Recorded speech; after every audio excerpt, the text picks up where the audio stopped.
Furniture Toujaba Meeoi gi Macha Nupa na 4th Suba position Tarakkhre. Handakta haidokiba Council of Higher Secondary Education Manipur course melauba examination da science stream da Manipur pumbagi oina changangai uchikonda leiba Comet School gi Mahiroi Siddhartha Laishram na 4th position Tarakkhre. Mahak Laishram Joy Pratrap amadi Laishramongbi Surjalatagi Naitom Pokjaba Macha Nupani apopo mapana yumda furniture suraga hingina bahona jaba amadi apopi mamana housewife oiri subject tarumak letter chatpagi mathakta chemistry dasu mautraga ni pan fangduna Manipur pumbagi oina subject topper oibangam kiba Siddhartha Laishram third Suba position takraba Mahiroi aduga supnagi mark ani khaktamak khenaki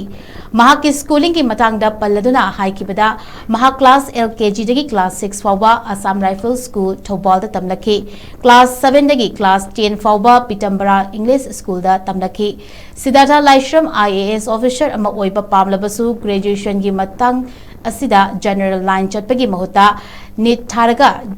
JEE da chatning bagi apamba leiri handakta haidokiba JEE advanced thana bagi qualify su oiduna leiri haiki IAS oining disi karigino haina hangbada Manipur gi social issues mayam amadi administration gi fibam si awangba thakta thamjaningi haiki state amada administration amana praja gi tamaka tawba ngamba singasi mayam da khanghanjaningi haiki mari shuba position tarakhraba Siddhartha Laishram nomada pung 3 gi tadana lairik parakhi hairi hojik lairiba laibaki irang marak asida school da athingba thambi duna lairik ningthina tamba fanglaktaba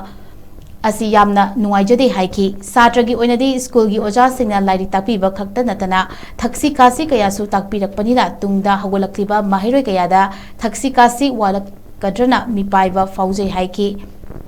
mahangna atai matamda badminton amadi la yekpasu hainarakpana masagi hainabisu oi ngasi mahakna mai paglakpasi imung manung mahakpu support tawbirakpasing amadi mahakpu piklingai dagi khut paiduna takpirakhiba oja singda credit pijagi haiki Ekhoi mioi basing se nungaiba pamba ngakani adubu hojiki matam asidadi mama mapa singda gari lehanba phone yamna paiba asi yamna tawnare masi pumnamak tawduna su nomagi pung ahum dagi tadana lairik pabagi hainabi thamjot haningi haina hagolakliba Mahiroi singda message piki mama mapa singasu macha singbu lairik honanaba chetna senariba makai mai pakani haina phongdoki Tawbagi akhoi school akhoi colleagues sing oizabnina haidi akhoi school me ngata oibina nungaibin phawjai adubu isamakti ma ani dum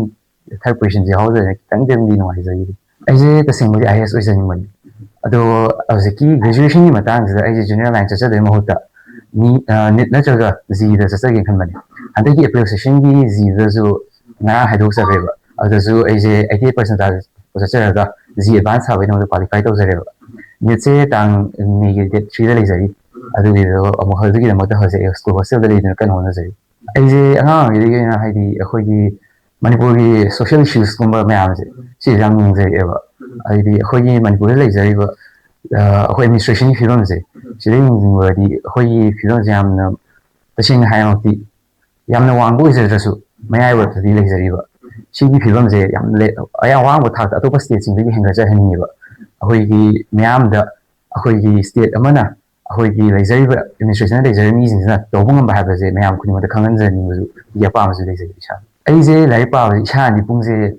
yam kan di pa jari ba ado chawna hai ba pung tare maina hai tare ne haidi lai pa ba je fluctuation thamme ba haidi kama hai jani lai pa ba da dum straight pa gi mu hota pung je akhoi oza jing na ha ba matuina pung ama lai pa ba sung jangoi 15 minutes pabiyo aduga 10 minutes ma break thabi wan haibnewa adu do photo to pajar panewa hoi school I think ma thambi bi shi de ni nuai jade haidi